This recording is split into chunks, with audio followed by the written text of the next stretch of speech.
Well then. It's a bloody dry week. Let's make some slop.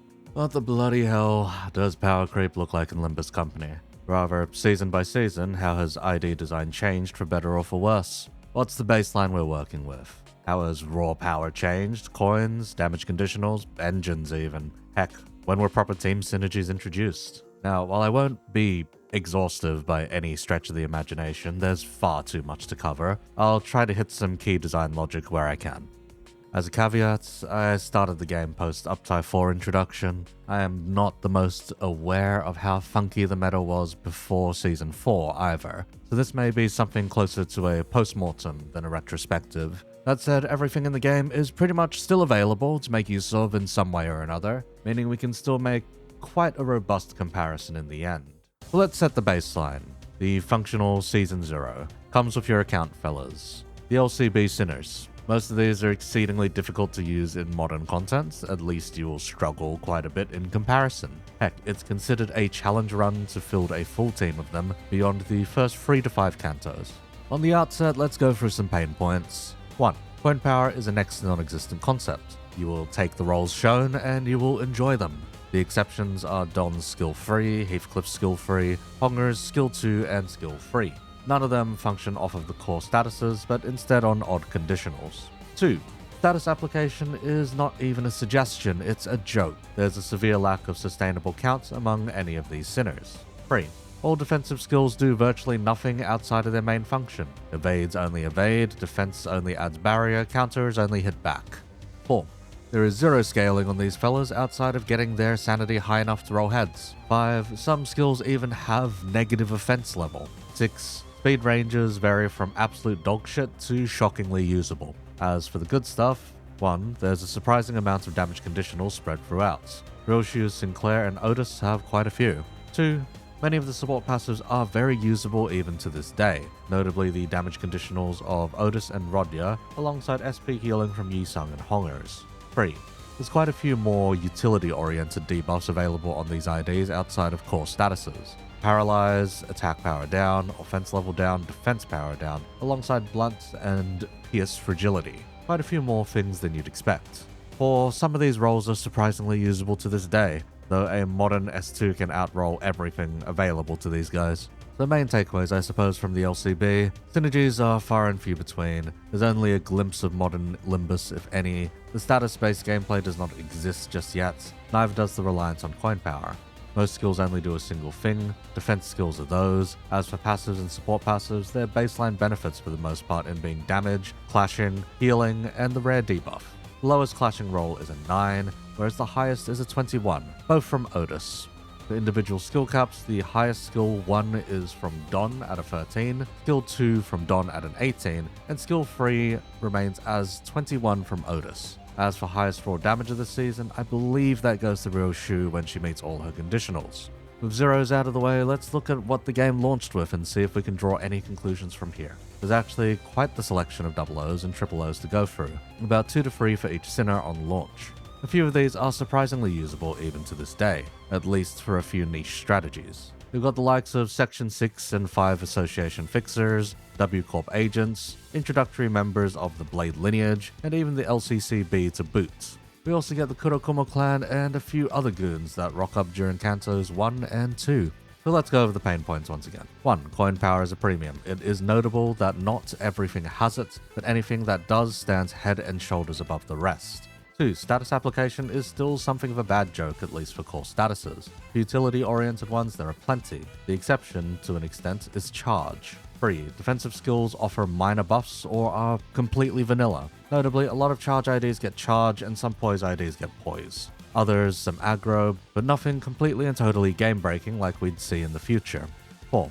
Status-based scaling is very aggressive. Rather, it is count-reliant or on very difficult-to-maintain statuses at the time, allowing it to go for some whack numbers. One look at Mariachi Sinclair and his conditionals are shockingly low even for today. Almost half of what you would expect, rather. It's kind of absurd. 5. We still have a lot of skills with negative offense level. Clashing can be far more subpar than what is written on the tin thanks to these. 6. Speed ranges are disastrous. We're looking at some ungodly affairs here. Mariachi Man is not helping with his 2 to 3. Now, I need to talk about some weird exceptions here. The Blade lineage and Kurokumo have since seen major glow-ups through various team leaders and funky buffs, plus becoming increasingly difficult to rate in a vacuum. They're also some of the biggest beneficiaries of Uptype 4 as well, some of their kits not fully functioning until such, making things even more difficult to rate. That said, we'll stick to the criteria and outline as above, so below, I suppose. The good stuff we can see in the launch section: 1. Status application exists. Heck, it's actually rather aggressive on a few of these. Like, if we look at, say, Rabbit Heathcliff or LCCB Ishmael, they pump out stupid levels of Fragile, and in the case of the latter, Tremor, even. 2. Support passives are once again quite usable. Some pretty nasty damage conditional ones like Shi Heathcliff and Ting Tang Hongers now exist, alongside a lot of status boost slop. 3. Charge is godly. W Corp Dawn is a monster. Heck, people have used her to solo her Kanto's finale if that tells you how long she has remained relevant. 4. Design was quite diverse and unique. Many niches were covered here in surprising fashion. Need a stupid amount of slash damage? 7 Roshu. Need some weird team buffs? G-Corp Otis. Heck, needed lifesteal of some form or another? G-Corp Gregor. There's a lot of irreplaceable weirdos here and experimental design we haven't seen replicated in future for better and for worse. 5. Since we're out of Zero territory, some of these fellas can really clash. Shi Don is one such case of a stupid high clasher out of 30. Main takeaways from the launch selection: Project Moon had a mild baseline of things they wanted to do. Many fellows are quite self-contained, full status teams weren't exactly a mainstay just yet, scaling off of a status on target was beginning to properly set in, and numbers could be half decent if they wanted to be. That said, I believe we have new possible lows for clashes, 10 being on the low end of the average, but 8 being the lowest from Mariachi Sinclair and Lou Gregor, if they miss their conditionals. All of that to say, this feels like they were trying to import over some Ruiner kits from around Urban Nightmare, but had to shave off a lot of what made those kits particularly broken in order to keep things in tow. Heck, normally we wouldn't see the Lou or Rabbits until Star of the City, but being lesser sections and packs, they've been relegated to far lower power. For the most part, we feel around Urban Legend and Myth in scope, with the occasional Canard rearing its head. At least that's how the level of power feels compared to Ruiner. That said, 10 to 11 makes up the baseline of Skill 1s, Skill 2s are mid to high teens, and Skill 3s are teens to early 20s for the most part, with a few notable outliers when their conditionals fire off. Those being Overbreathing, Rip Space, and of course Quick Suppression. The latter two being coin power monsters and 5 coiners to boot. A level of power Project Moon would not be comfortable bringing back until more recently. That said, those capabilities are only accessible once every 6 turns anyhow, so it's not like they're anywhere near where we are at today, though Quick Suppression is still usable in some fancy speed kills if set up right. So how does the season progress then? What comes of Season 1? Well, the entirety of the N-Corp Inquisition, and a few extra standard boys here and there. Notably the 2 chefs, Lou Hongers, and 7 Otis. As a first look at potential seasonal offerings, at least in terms of stuff released after launch, some of these are pretty ungodly, and others should forever be buried in Mirror Dungeon mines, never to be seen or heard from ever again. So let's offer the pain points. N-Corp sucks as individuals outside of a certain one who shall grip and one who grips. Heavy reliance on nails for status application. 5 to 6 slots of jobbers for the full extent of their power. Team synergy taken too far, essentially. Functionally, this is the first bleed season, and defense skills are still low-end buffs for the most part or plain vanilla. Now you may be thinking,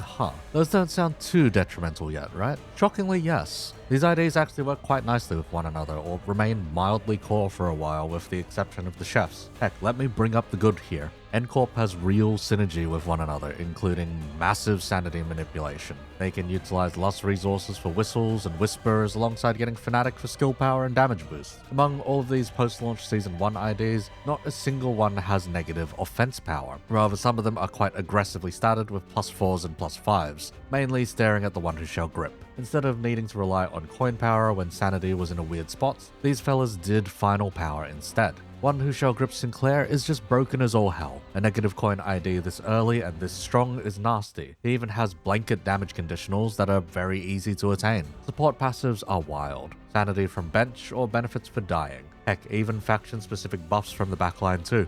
That said, you only reaped most of the seasonal benefits if you ran every NCorp ID that released there, except for one specific joke of an individual that could roll a bloody 7. I believe that's the new low. Anyhow, a good chunk of these fellows don't even get to roll an 11 on their skill 1, as they are 00 IDs and need to seem notably worse than their 000 brethren. Coin power may have been temporarily thrown out due to how easy it is to manage these fellas' sanity, but in return for final power. I'll honestly take that trade. For the biggest number here, it's Sinclair at 30, lowest as aforementioned is 7 with Guido Merceau. While a full NCorp team isn't the most usable these days due to eventually being outscaled by sheer coin power, these fellas can still do all their gimmicks perfectly fine. Heck, go do a mirror dungeon run with them. It's surprisingly fun. As for the chefs, shot dead in the street. 10 bleed count for a coin power is absolutely cooked. The Louvre fixer here though, through some mad bullshit, becomes one of the single strongest burn count appliers from the backline. 7 Otis, she's in a weird spot even today, but had some rupture capabilities before the Hay show. And funny enough, she also has one of the earliest instances of a damage echo on her skill 3, a 15% slash damage echo based on damage dealt. All that out of the way, we can basically treat Season 1 as solidifying what launch had to offer numbers wise. Nothing goes too far beyond, but some mainstays are definitely introduced for a time, notably the gripping duo. Now, Season 2 revolves around Canto 4 and offers several insane power spikes, but otherwise offers a lot of chaff. There's 26 whole-ass IDs between the start of Season 2 and the start of Season 3. So pardon me if this glosses over your favorite niche ID. Season 2 ID design can be very bloody messy, at least in the sense that there are some very coherent fellows with specific game plans tied to them, and others scatterbrained folks that are held together by duct tape and dreams. Let's talk on that first half. Most of the Tech Liberation Alliance. Everything before we hit Lou Ishmael, anyhow. The Rose Spanners are okay additions to Tremor. We get some easy access to coin power conditionals and even coin reuses. Very funky stuff. Not the most usable in modern content, but on paper are honestly not the worst by a long shot. Heck, Rose Spanner Gregor used to be the AEDD holder for Rupture. Kept that status for quite a while even. Then comes Sunshower. This fella is Potential Man. Go watch Allergy Jelly's video, or even my own one. Both cover the fella at length. Beyond there is one of the most useless IDs, Sloshmail. She works off of losing clashes to get off her conditionals. Unfortunately, it was at a time before Unbreakables. As for Red Sheet, previously Rupture's god, only to get shredded for Malforce sins. Rest in peace, the old god of Rupture. His partner in K-Corp Hongers also exists here. He was a weirdly broken as all hell ID in functionally having 4 HP bars. That would come to bite me in the future when going up against Lei Hung. As for the elephant in the room, and still one of the most broken IDs in existence, F. Florest Ego's Spicebush Yisung. This can't just broke sinking wide open. Actually, no, he'd be a bit of a wet noodle until more sinking count support comes around, but we wouldn't have to wait too long anyhow. Sinking Deluge is a nuke that burns all sinking on target to detonate it all at once to the tune of sinking potency multiplied by count. 9,801 damage, if you max both to 99. As of today, nothing comes close without severe amounts of external support. Mind you, that number can amp by 40% with enough tremor counts, and multiplied by 2 on targets with Gloom Fatal. All that to say, Sinking Deluge is still insane to this day, and you'd be kidding yourself to ignore its potential at any given time. Plus, we have one of our first forever staples in a status archetype. Beyond there is mostly standard fare, most of which are okay or terrible. We have the likes of Sink South Don next to Zwei Rodya. One can do some damage with speed jank, and the other is absolutely useless. We've got a lot of association fixers here actually. The Zwei make quite the showing with 3 IDs. The 7 get 2 new additions, both becoming Rupture Core for a time. Heck, Adichie shows up, Dichi Rodya, who would proceed to show off just by how disgusting discard could be when offered to an ID. That said, all these standard fixers wouldn't hold much of a candle to the rest of the season's offerings. W-Corp makes one hell of a showing. W-Corp Roshu would bring one hell of a damage glass cannon, essentially being able to be slotted anywhere due to being charged. Then comes W Yi-Sung, which is one of Rupture's gods and stays even as such to today, another bloody staple. W-Corp Hongers, though, someone out there will tell you how good he is, not me, personally. Moving along, though, Walpurgis. We get Regret Faust and Hongers. If I was covering egos today as well, we'd be getting into some other hellish stuff for a certain Frenchman, but I digress. Faust would be a Tremor staple for a time, whereas Hongers would go on to assist with bleed, becoming increasingly useful with future seasons till his inevitable replacement. Last, we gotta cover the final seasonals. The Molar Office. All 4 of these are disgusting. Yes, all of them. Molar Ishmael is a sinking count god. This is who you would have run beside Spice Bush to hopefully get that nuke off. That and the Dietchi with a rhyme shank. Beyond there, even Molar Sinclair has a use. 4 coins of Tremor Count aside, we can use those 4 coins to cause 4 bleed activations in a row, in the worst way possible. Otherwise, his own Tremor Count gimmick allows him to shit out Tremor Count like no one's business. Molar Office Yi Sung would be a 00 with discard, making him far more consistent than most of his ilk. He also swings quite high when doing so. Finally comes Molar Office Fixer Otis. This is a fella with such an ungodly amount of tremor bursts that she would remain a consideration up to modern content even. Being able to throw out that many consistently is just too good. It somewhat mirrors how Long Olga remains relevant in Ruiner. All of Season 2 covered, let's talk about what this season manages to offer. There's a new low for clashing in Sunshower. Logically, if we took negatives on face value, the lowest would start at Endcorp Sinclair with 0. But I figure lowest intended is more reasonable. Plus, Potential Man at 6, I reckon, is pretty fair. Season 2 offers a lot of dual status IDs, not exactly in the most fantastic way for a decent few. A lot of filler IDs exist, and while number-wise you'd think they are better than Season 1 and launch IDs, they're rather comparable. Coin power is yet to be standardized, damage buffs are weird still, and yet the highs are bloody high, some unmatched even today, mostly staring at the Spice Bush idiots. Oh, W. Roshu does pull a 31 out of her ass with DDEDR with enough charge. Season 3 is around 20 IDs to go through. From here, I'll mainly be covering upsides rather than downs, since this season and the next are mainly upscales, and continues to be such with a lot of standardization as we move along. The name of the game this season is Resonance. Most of the IDs either benefit from Resonance or can benefit from it due to either their own kits or the kits of 2 specific team leaders. Let's get the main groups out of the way, starting with the Pequod Trio. All 3 of these fellas are some kind of spectacular so long as you can fulfill their gimmicks. Yi-Sung can get off a 5-coiner on their Guild 2 so long as you keep the crits coming. Heathcliff takes Envy Resonance for coin power and runs with it to devastating effect with enmity bonuses, and the captain just hands out poise, sanity, and assist attacks. Personally, I have a soft spot for the captain and try to include her where I can.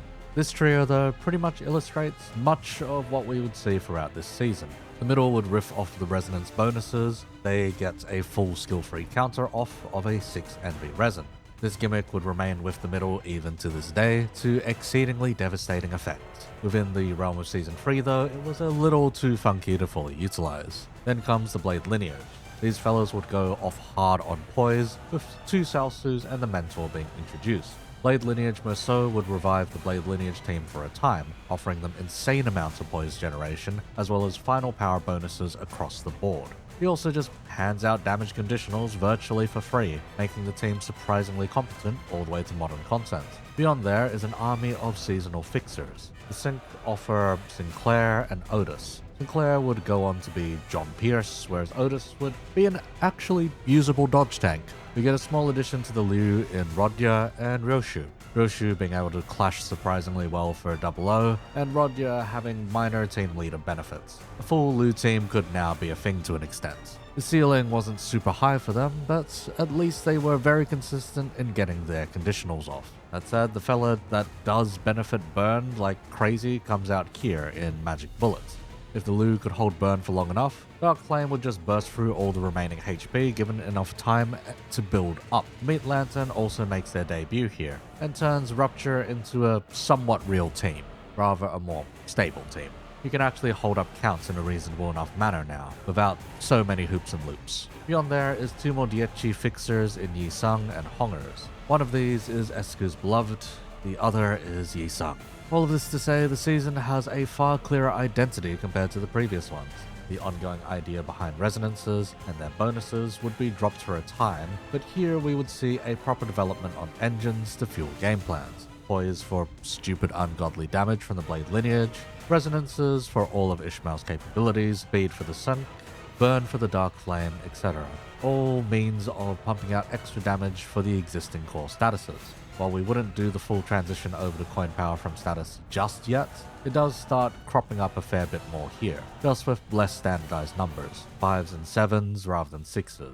Beyond there would be the proper introduction of full team synergies. While it could be argued that NCorp already had that going for them, the benefits were just not as insane as what we would get now.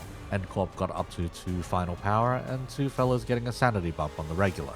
Here we could have 4 fellas get a sanity pump, damage up, heck, pierce and pride bonuses, just a whole shebang.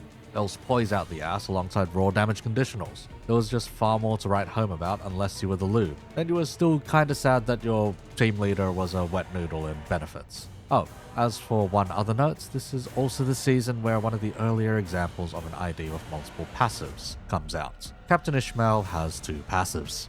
Now, Season 4 is when I would finally start playing the game. I would actually mainly be using Season 1 and 2 stuff before getting to Canto 6, wherein we would transfer over to either a sinking team or Premier Bleed team at that time. 22 IDs here. Thankfully, their grouping is quite straightforward. Let's start with the seasonally Fiend bunch. We got the fellows out of Wuthering Heights, the butlers, maids, and the wild hunts. This is just pure sinking upscale, while the only way to really cash in was still Spice Bush until a good chunk of the way through the season. Almost all of these IDs would heavily benefit sinking.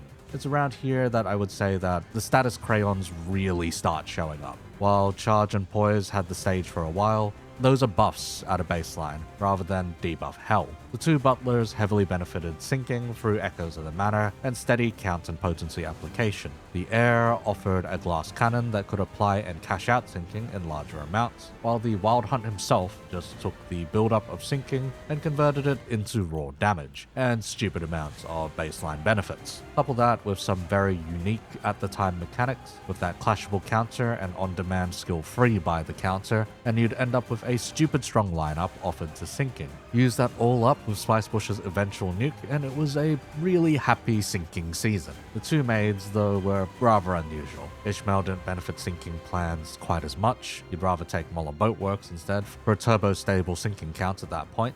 I like her animations, but unfortunately, she doesn't do either part of her kit fantastically. Then Roshu just doesn't do any sinking. It's all poise and her unique debuff for some AoE. Rather unusual to offset the theme that far, but he would continue to serve even today with that support passive. Next, we should talk about the 3 fellas from WallPP. There were 2 WallPPs during this season, with some very powerful offerings this time around. Dawn Officer Sinclair takes the Season 3 logic of wanting resonances to go ham, but otherwise is a monster provided you can fuel his greedy sanity need. This is no longer the case, as said greedy needs can be ignored, and he can now just nuke things for fun with little to no consequences. We'll get there eventually. Next, we're looking at the 2 nuggets, thinking Second God and an okay hammer. Solemn Lament Yisung offers a more hands-off payout for sinking. Rather than needing to build up and blow up a stack, Butterfly lets you cash out a stack as gloom damage directly per coin instead. This is far nicer for chaff fights and team compositions with stupid amounts of coins to fish gloom damage out. The hammer on the other hand, Red Eyes and Penitence Roshu is kinda just okay.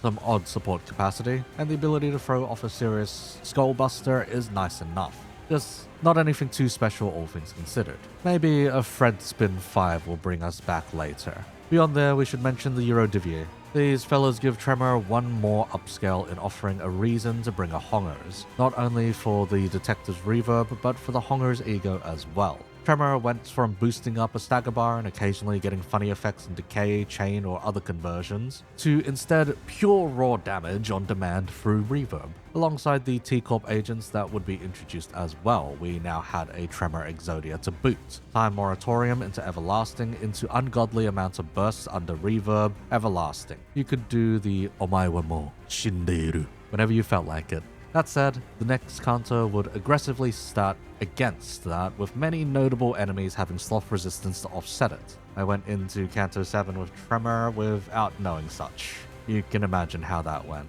On a side note, you can go watch Sonic Den's video on resistances throughout the cantos. There's quite a lot of shocking stuff there. Past the Sinking upscale and Tremor upscale, Bleed got its Boogeyman.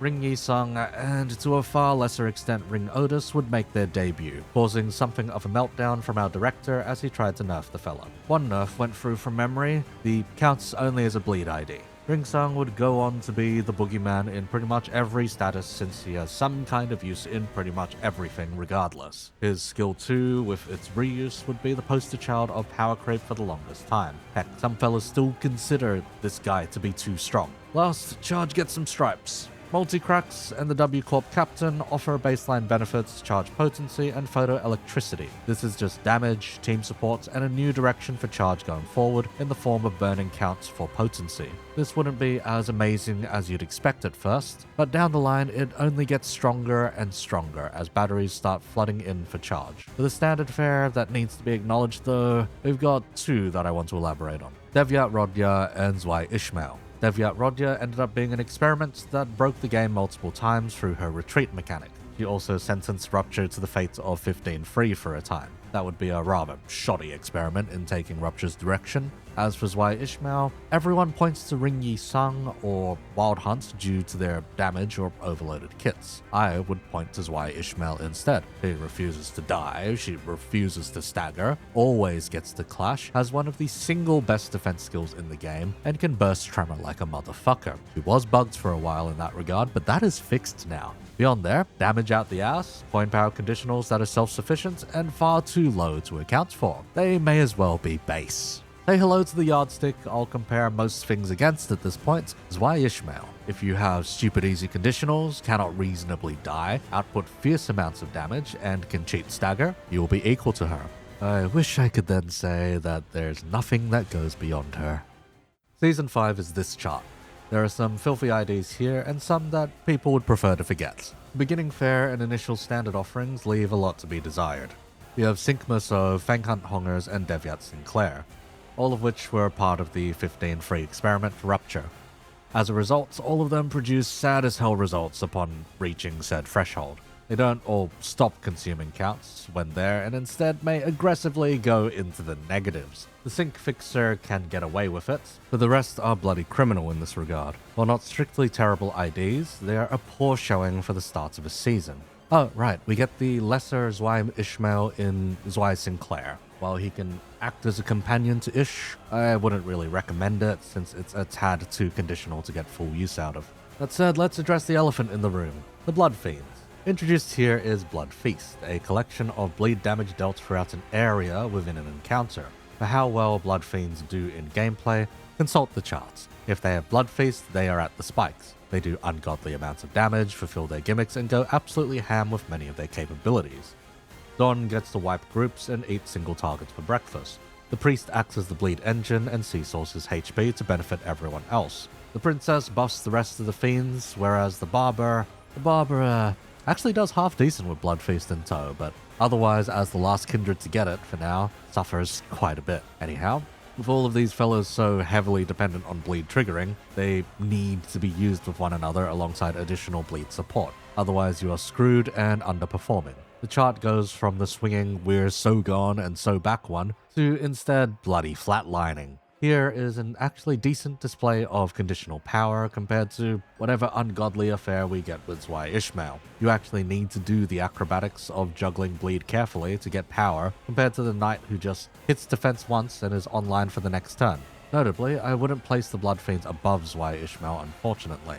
The capabilities she has are instead spread around to the 4 different fellas here. One of them buffs, one of them cheats death, etc. Yeah, it's a move from powerful individuals to team units. This only hurts more when you remember that Manager Don's skills get boosted by having the relevant Blood Fiends on field with her. Otherwise, they get nerfed down in capabilities. That said, here is also where we get a lot more alternative skills, even more as the season progresses. Speaking of alternative skills, there's the Full Stop duo. Upfront damage with an ungodly amount of poise. Compared to Blood Fiends that slowly build and crash, these fellas kinda go all out, then flop over in post. They also play with the chain battle mechanic, which while it won't be exceedingly relevant just yet, will soon become exceedingly stupid to make use of. Next comes 2 fellas that are just eh. It's the LCE duo. You use them for hyper niche strats that require their deaths. Moving along, the Kurokumo upscale goes quite hard. Getting Ish and Heathcliff added onto the team adds quite a lot of bleed infliction. Allowing you to run them both alongside Blood Fiends does turbo them up by quite a bit, only issue then becoming bleed counts. At that stage, you could have run 3 of the Blood Fiends, the 2 new Kurokumos, and of course, Ring Sang for some insane bleed fuckery. That said, out of the 2 additions, Heathcliff goes particularly hard with rules of the backstreets, and is free skill 1 when an ally gets hit, especially with Unbreakable Coins now coming out in full force. If anything, this is scaling up what a defense skill is allowed to do, and in that sense, this is some pure-ass filth available. Moving along though, we've got an odd trio of burn IDs. Yeah, suddenly out of nowhere, towards the end of the season, we suddenly get served up a bunch of pretty damn strong burn boys. I think East Don is quite self-sufficient and has conditionals beyond burn alone. Being able to crit at high speeds while piling on a stable status is quite nice. Meanwhile, Fire Fist has become core for pure burn, even until this day. You could argue that a certain Dawn Office rep replaces him, but in pure burn it's hard to go wrong with the fella screaming at the top of his lung. Finally, Liu Yisung is just one of the single strongest sanity engines in existence, so long as you're willing to play Wrath heavy burn. All that to say, Season 5 is all ups and downs trying to figure out what the heck they want to do with the massive status explosion. We actually start seeing status standardization too, like now every 6 in a status is a coin power. Well, most of the time. There are definitely whack exceptions to that rule, especially if the ID has alternative ways of getting coin power than just status on target. I feel like I'm missing something. Oh, right, yeah, Nocturnal Sweeping. There's 4 last IDs to end the season off. The 2 Maos, which are rather quite well balanced to me at least. Very cool additions to Rupture. They get some fancy conditionals on Clash Wins and Unopposing, which is better off than doing things for free, health-wise. But that's a coin reuse on both Skill 1 and Skill 3, for both of them. Dear Lord, if it isn't important for things to come in Season 6. Aside from these 2 menaces are Middle Sinclair and R-Corp Hongers. Middle Sinclair would prove to be quite the hard hitter, even as far as other middle IDs that would eventually show up, since his conditionals are quite free, whereas the Reindeer surprisingly could be running middle stuff for the time being. It's actually a pretty solid look at the direction Charge was going, just with the unfortunate caveat of needing to get to free Envy to even have his charge consumption count, because they were too cowardly to give him a second passive. You know, it's been a bit since we've measured some sheer metrics, so let's see where we're at now. Lowest Clash didn't go anywhere. Highest, let's see, Le Sangre, perhaps. Okay, yeah, that is quite a lot. Oh, Heathcliff hits that too if he had Teleologics on turn 1. Oh, heck, he has 1 more offense level to boot. For raw damage, it's around 200 for Le Sangre, not bad. Apparently, Middle Sinclair lands higher at closer to 232 if he counter spams, but we'll see how much further this goes. For skill 1s, yeah, at this stage we're expecting around 11 base with 15 under conditionals. This rule has been broken several times already and will only continue to get broken. Reroll conditionals 100% have broken this rule since Dawn Office Sinclair at least. Anyhow, Manager Dawn rolls a 19 to clash with her enhanced skill 1, while the Bloody Heishos, once they get their speed conditionals, get to 21 on that reuse post-clash. It's a lot. Funny enough, Sinclair is still 23 on his skill 1 if he has 45 sanity. Anyway, all of this to say, we're definitely above Season 1's expectation of 9 to 13. We've long broken that at least. Let's get on to the Heisho season. Season 6. I almost want to skip this, but there's a lot of important stuff mixed in between. This is largely known as the Hayslop season, but you ought to remember that the magical girls came throughout here. Same goes with the likes of Jong Ishmael. There's a rather egregious amount of power creep that we kinda just let slide at the time. That said, there's a very specific shift in design here that is made quite blatant. The importance of defense skills. Instead of being used for times of trouble, these tended to be engine accelerants and replacement skill 1s now. Almost all of the Heisho benefit from slotting a defense skill on turn 1. They all gain their special buff that then turbos up the rest of their capabilities. The Heisho Lord himself basically multiplies skill output through his kit, the counter included. Speaking of, let's break down those Heisho branches real quick. Aside from all sharing Rupture, the rest revolve around specific gimmicks that either snap the game in half or break on contact. The C branch offers surprising Rupture application alongside a crit-focused game plan. They can hit hard and overlay a bunch of debuffs alongside a death right. They're not our poster child for power creep here, but they're definitely the stick to measure by for this season, as the first IDs to come out then. Problem is, the next ID broke our director again. Mao Faust, and by extension the rest of the Maos, are just completely broken. They just need to ensure they go fast and everything activates. Mao Faust specifically is so ridiculously broken for her release, since she came with several things pretty much unheard of prior. First is just an assist defense. She can intervene to clash an unopposed attack. This is something Zwei Ishmael wishes they could do. Rather, any Zwei wishes they had access to this. Beyond there though, so long as death rights are being activated, she can build up her engine to repeatedly cheat out skill freeze off of her counter. Enhanced skill freeze. These gained poison use to boot, so it was always a crit. Now you'd think, oh, so like once every 2 turns, there's a limit like that, right? Yeah, no, Malforced, once she gets going, is allowed to do this on every turn after 2 turns of setup. As long as you can maintain enough death right procs, that of which can very easily be done, that's an output of damage that's completely unheard of and will remain unheard of for a time. That is to say, congrats. 3 IDs into the season and we already have a new single highest damage skill, one that can be rapidly output. Would anything else come close to rivaling her? Well, about that. In order to not make this video last another 30 minutes from here on, I'll be brief. The Fum comes out and redefines Tremor by offering Tremor Scorch. The Shooty Man comes out and revolutionizes Mirror Dungeon speed clears. The 2 magical girls come out with their own flavors of busted. Kodya especially breaks things hard in her negative state by offering a metric fuckton of raw damage alongside such ridiculous status application of sinking that it's completely broken. Not to mention, she just doesn't die, she does all of her bullshit on bloody tanked stats. Beyond there, Otis comes in with a new time moratorium. Then comes the fucking Lord of Hongyuan, who can just go fuck it, 5 skills in a turn if he S-freeze on a turn with a returning Heisho. Then comes Wei Sung, who breaks Rupture wide open. And Roshu comes with more bloody Tremor funk with Tremor Hemorrhage, though not as influential as Scorch would be. Then there's the road bump of She-Force. We don't talk about She-Force. The Prince then comes in with the steel chair to upscale Blood Fiends one last time, and even W-Corp gets a glow up with the CCA bastard. Bloody hell, is there anything that didn't get a jump in power here? No wait, there's even more stuff. While PP hits like a truck and offers a god in the form of Jong Ishmael and a stabby man in the form of the Night Owl. Beyond there, the rest kinda fizzles out. Kind of. Wei Don is quite competent with swap and chain battle mechanics. Yo Heathcliff enables the fucking chicken engine to go off when paired with Sinclair, and the Drifting Blade as well. She's an honorary Heisha. Finally, we close the season out on Arcorb Rodya, one of the single most useless modern IDs. You can still use her, it's just you need to put the same effort you would into Sunshower to make use of her properly. All that to say, Season 6 came with quite a lot of bullshit. The fact that I would have to write an entire paragraph on almost every ID if I didn't fast forward them should speak volumes about what these fellas got. In summary though, we got defense skills that replace skill 1s while acting as engine fuel, means of cheating out skill freeze, enhanced skill freeze, ungodly amounts of unopposed attacks, skill multiplication, in the case of Hongers, a death cheat that interacts with his ego that would normally kill him, and even a stagger cheat from the capo. Speaking of, the fella has Shin and is our first access to it. Shin would go on to be a major staple moving forwards into the next season.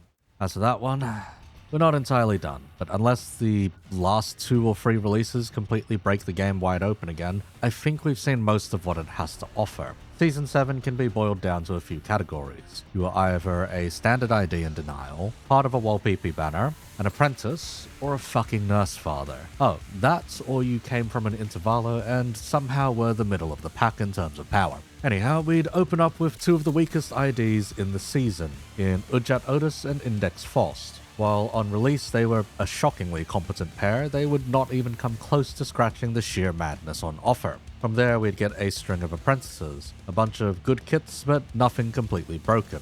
The man that studied the blade, a zoomer, and a fucking shut-in with Shin and Ego. Wait, what the fuck are we doing here? Suddenly a big bird who becomes meta by going too slow at all times with a permanent Zwei Ishmael guard stance? Let me introduce a quick little trend this season, by the by. No matter what we're shown on the previews of an ID's kit, the reality would be far, far more egregious. Like, if there was a way of making the thing play itself or require far less setup, it is done. I'll explain it in a bit, but let's just say the apprentices still had to play by the rules most of the time to get their funny gimmicks off. Our next fucker is the Index Nurse Father, the Rian LARPer who was LARPing as Roland. We get Bloody Furioso. 9 fucking coins of Furioso. From the math I've seen, this is close to 640 raw, upwards of 900 on the second one. Now you'd think 9 turns to build up, right? How about 4 and you can skip the first few of slow build-up by slotting an evade, skipping some pesky pre-script bullshittery. Okay, so the man has an easy access nuke that can reliably loop after initial build-up. That's not the worst, right? Malphos can do that too. Well, what if we gave him 5 fucking passives, 9 different modifiers to coins, unbreakable coins, Shin, and a stagger cheat to boot? Would it help if I told you this is considered one of the weaker Nurse Fathers? Yeah, out the gates, the power creep has hit a fucking cliff. You would be deluding yourself if you think anything prior had come close. Okay, maybe Malphos, but still, we're about to get 5 IDs on this level. But before that, we've got Walpeepee. Here we get 2 gunners, Faint Aromashu and the Hornet, both becoming staples in status-oriented teams, with Faint Aromashu being particularly stupid in being able to casually pump out 4 skills in a turn sometimes. From there, we get a lull with LCE Gregor, who is arguably still best in class, then straight into 4 ring IDs in a row. An alright apprentice, a monstrous nurse father in Hongers, a mid-student in Merceau, and a nasty docent in Rodya. Hongers would go on to become a mirror dungeon boogeyman and a terrifying leader in a ring-focused team, able to get off a rather extreme nuke just by playing the game. No fancy engines or nothing, just team composition. As for the 4-Vism pair, we get ring fellows that can uphold bleed counts without much external aid. Having sinking as their secondary keyword status is also just plain filthy. If the enemy can't flip heads, you can just fucking send it. Okay, so second Nurse Fathers hit the House of Spiders, and in the interim we get fucking Ricardo. Middle team full on upscale. The apprentice earlier might not have done much for us, but this fucker here, bloody insane. He gives such a ridiculous amount of quality of life to the middle that not running him with them at this point feels like deliberately shooting yourself in the foot. Essentially, if you thought stagger cheating was already filthy, what about group stagger cheats? What about group stagger and skill-free cheats at the same time? That's Ricardo Heathcliff. Suddenly, we get the seasonal capstone who can pretty much solo the game given the resources. She's so stupid broken, even with only 2 dead Nurse Fathers, that by the time we're at our current state of affairs, she gets 6 fucking coins on one of her skills. That said, as the capstone, that is to be expected, but if we compare it to older capstones, it's a night and day difference. Look at Captain Ishmael or Claire, and well, it's incomparable. Not only does she cheat death, she damage distributes, giving her functionally 10 HP bars. She wishes to team kill for benefits, but could just keep everyone alive to outlast any fights. She has inbuilt ways of getting additional skill slots when allies die, and if you remember what I mentioned earlier,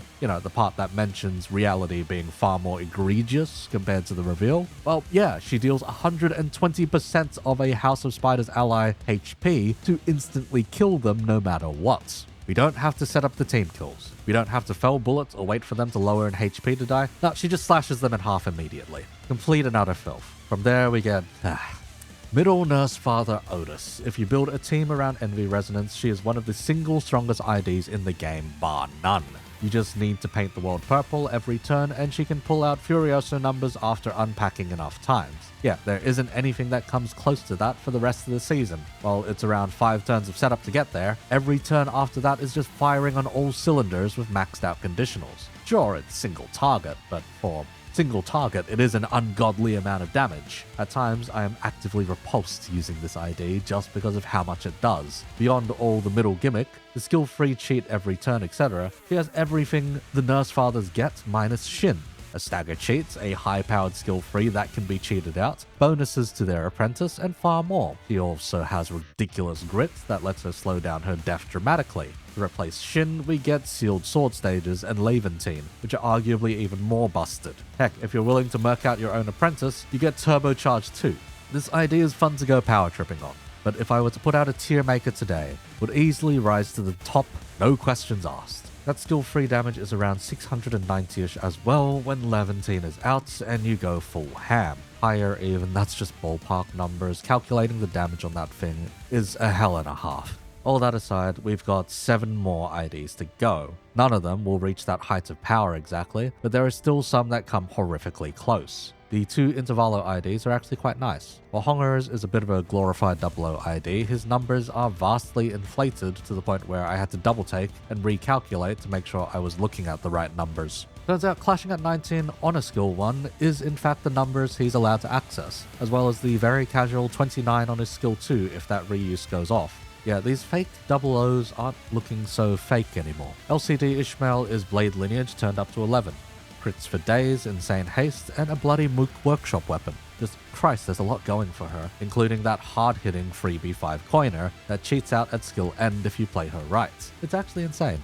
Couple that with the blade lineage upscale through Shadow Vested Bladesinger, and well, the filth compounds. Honorary mention, but with Shadow Vested Bladesinger, the Mentor and all his goons suddenly go up to modern standards. Some of those roles are just unfathomable to witness. If I ever revisit this video idea, but with egos, I'll cover the full upscale and more there. Moving along though, we've got the Thumb duo. After the sheer insanity of the other fingers, the Thumb came out a little more underwhelming. Strict limitations on how their kits work, but ultimately still very powerful kits. Thumb Rodya in particular is now a fan favorite, with fellas trying to best run her wherever they can. Her kit just requires more effort to get running compared to the other Nurse Fathers, which is a slight departure from the expectation of how easy every other one is to make use of. Her Apprentice likewise runs into some funky limitations too. Declared Duel is cool on paper and enables all of his conditionals, but it requires him to hit the same target, which may not always be feasible in trash mob encounters.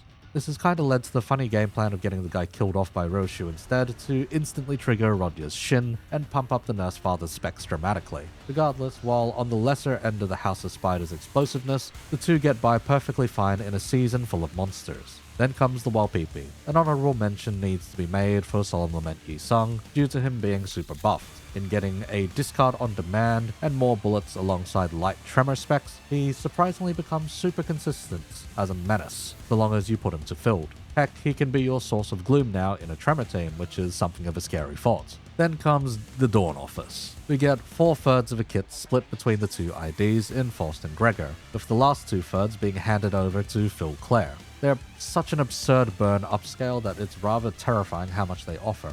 As the latest Walpurgis, it isn't that strange that they would be this bloody powerful, but nonetheless it is intimidating the amount of damage and bonuses they bring to a burn team. But that's their limitation specifically. They function amazing in burn, but not necessarily elsewhere. Tremor leaves them lacking despite Scorch, and otherwise they're too reliant on their status and engines to truly shine without at least bringing Sinclair with. I find the limitation to be interesting, but at the same time wish these two were more self-sufficient compared to absolutely wanting Sinclair to field. Nonetheless, strong IDs that aren't exactly Nurse Father levels of busted, but pull plenty of work regardless. In supplementing for Nurse Father Rodya, they actually become quite the powerhouse, at least in mixing the Thumb and the Dawn together. Also again, the mention of things being particularly egregious compared to reveals.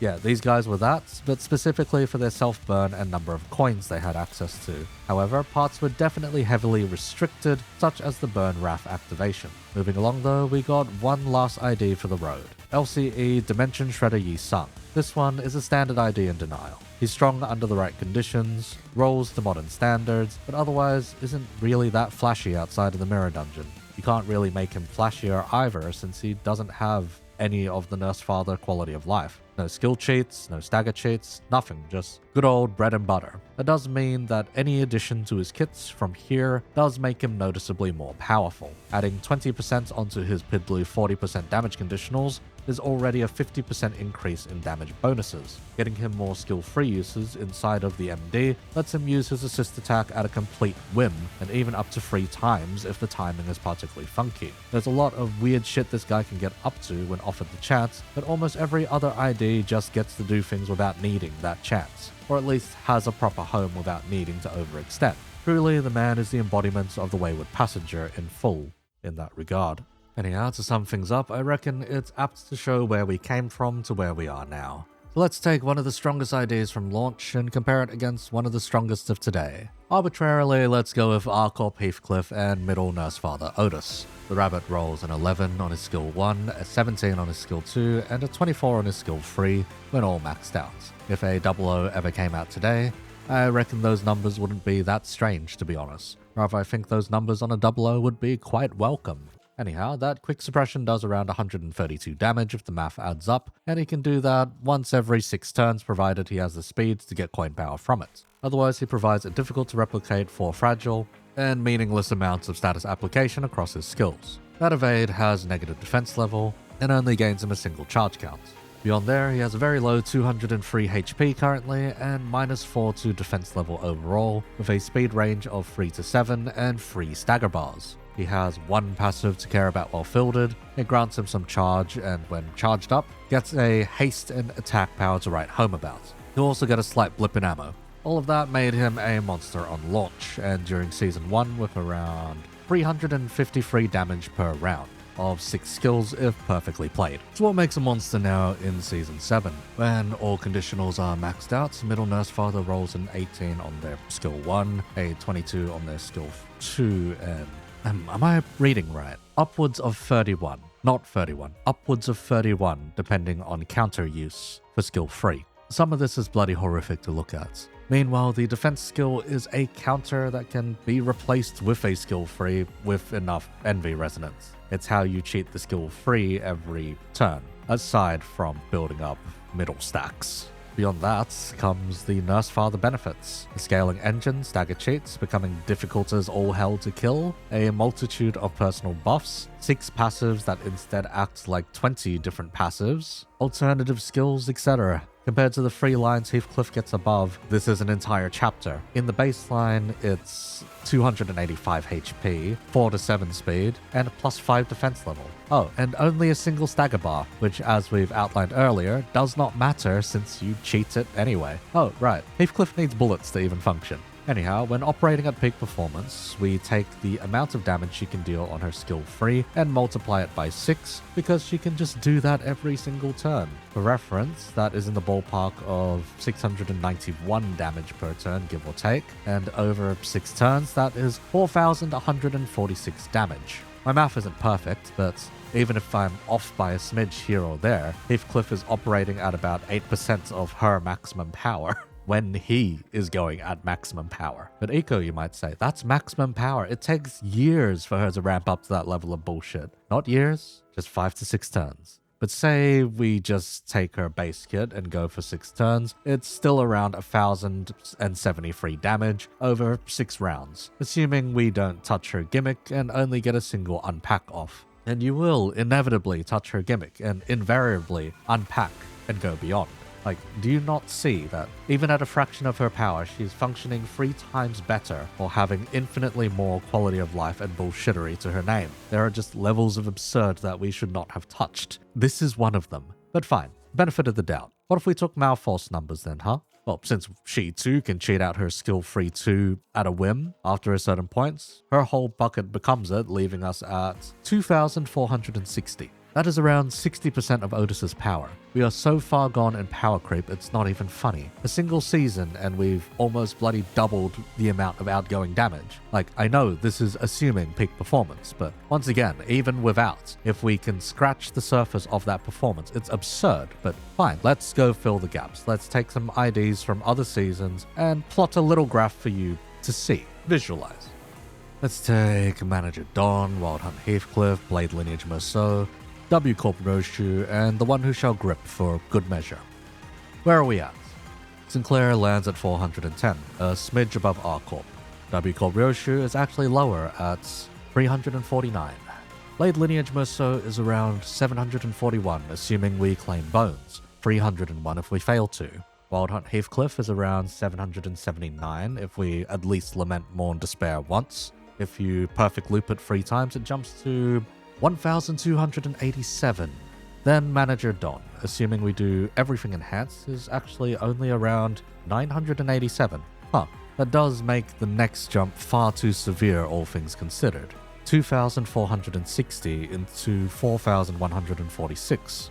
If all of that isn't enough to convince you how broken the power creep has gotten in Limbus Company, let me spell it out for you a bit clearer. The jump from R Corp Heathcliff to N Corp Sinclair is only 16%. The jump to the next highest is a smidge over 80%, but that is since nothing raw damage-wise hits stupid hard in Season 2, and we're skipping a whole season into Season 3. Let's call that a 40% jump split over 2 seasons in their intervalos. Taking the upper number of Wild Hunt Heathcliff, we get a 74% increase. Otherwise, it's a measly 5% if we don't get to skill 3 spam. If we take the lower number and jump to Manager Don, it's a 26% increase. But then our problems start creeping in. The jump to Malphorst is 149%. double and a half is completely and totally unhinged. So if we go to our last stop at Otis, it's another 68% increase past there. Again, I have to iterate that Heathcliff at our starting point operates at 8% of Middle Otis at their peak for both. It's a 1,074% increase. I don't think we should kid ourselves on how disgusting things have gotten these days. Now let's take the average of every single jump in power we've had, season by season, and have a fucking guess at what we're dealing with. 16%, 40%, 40%, 5%, 26%, 149%, 68%. Divide that all by 7 and wow, we're looking at a 49% increase for the peak of next season. Expect a DPR of 6,178 for Season 10's peak of damage. We're going to go from an entire team to kill Lei Hung under 5 turns to a single ID killing him in under 5 turns. Ain't that lovely? Now look, I know that we are supposed to be steadily increasing in power with the Sinners, and that inevitably with gacha games you'll need to power things up over time to sell, but this is fucking ridiculous. By the time we reach the gods of the city, if that is what Kanto 13 is about, and we aren't about to plunge into Paradiso, we'll be doing 20,000 damage per ID per round of 6 turns. We will be outputting 140,000 damage at peak performance. It's an exaggeration, sure, but I'm honestly not sure I'd put it above Project Moon to do. I ain't gonna claim to have any sort of perfect solution for the sheer bullshittery on display here, and you have to admit how unhealthy it is for the power distribution to keep going upwards and upwards season after season. If someone were to start the game now and roll the rabbit versus rolling the nurse father, it's pretty much a multiple generations divide. For a live service title, there's not a perfect solution here. You either shoot your future power in the foot or you reorganize the sandbox. And while Kim Ji-hoon refuses to patch things to modern standards the normal way, so we're inevitably going to be in a shite sandbox until the eventual bandage fixes. Shadow-Vested Bladesinger is a nudge in the right direction, but that's specifically for a fan-favorite organization that's got 2 whole intervalos to their name. Most of the other standard fare, the fellas that would otherwise get sidelined as association fixers or the like, will inevitably be low priority for any kind of tweaking in the end. All that to say, I despise the director's stubbornness in not buffing things that are no longer relevant to him. If the seasonal stuff was only a 30% bump over everything else, I'd honestly be okay with it. 30% has a good feel to it. 50% is when you know things are clearly broken, and anything beyond that tends to be absurd. But that's my own game development logic speaking for me. All in all, game is severely broken, please fix. Thanks for listening in to some second monitor content. It may have gotten quite rambly in some spots, but I hope I managed to get the points across in the end. Limbus sucks at any semblance of balance, and power creep is only going to get significantly worse down the current trajectory. That said, if you enjoyed the video, go like it below, and subscribe to the channel if you want to see more in the future. I've actually got a few announcements this time round. Community Discord is open as always. You can find the link below in the video description. We've got a lot of community stuff in there, but most notably my Project Moon TT RPG system fixes Urban Nightmare Tabletop. Beyond there, I'm currently running a tier maker of my own OCs. You can find that in the description as well. Aside from that, I'd like to introduce something of an artist corner here. If you're an established artist in my Discord server, then in return for sketching one of my OCs, I'll offer you a spot to plug your comms. This time around, we have a few of my mates who took up the offer. First is Mobius Overlords over there. You can find them via Twitter or their Twitch as seen up here. They decide to sketch out Eco in their bunny outfits. Contact them via socials if you need some art done up. As for the other mates, we've got Queen. Fella's done TTRPG work for me before, and I can 100% vouch for their attention to detail. You can find their socials on screen and in the description as well. Last for now, we've got Sleepy. They're a Rian-obsessed artist, but took their time to draw one of my other OC's phrase. You can find their comps here or in the description below as well. If you want a slot to advertise here as an artist, go hop in my Discord and flounder around a bit.